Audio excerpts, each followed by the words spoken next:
I'll speak directly to American foreign policy and the whole question of engaging adversaries. The first point I would make is simply that I think Obama is right. In the big debate that took place in the presidential campaign between McCain and Obama, McCain said engagement is appeasement. Obama said engagement under the right circumstances is good diplomacy. What I find is that Obama's right. And that short of invading another country and destroying them and rebuilding them, as we did to Germany or Japan, long-standing rivals come to an end when the two sides sit down and talk to each other, not when one side coerces the other into intimidation and to submission.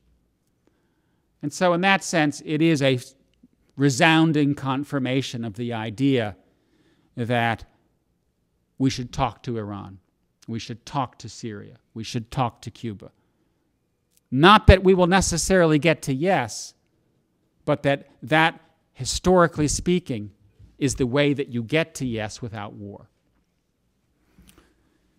The second point or takeaway, and I mentioned this already, is I think we should be careful about overrating democracy. And I'm not someone who would prefer to live in an autocracy.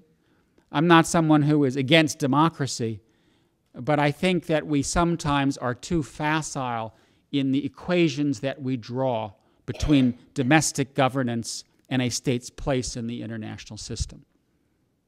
And as I said, I found that states that are quite repressive at home can be reliable partners abroad. And that doesn't mean we should not criticize them. That doesn't mean that Obama shouldn't speak out against China when they throw political prisoners in jail. But it does mean that we should be careful about throwing out the baby with the bathwater and labeling regimes as ugly or unacceptable and miss opportunities to reach out and work with them, as we have just found in the last few days with the Russians.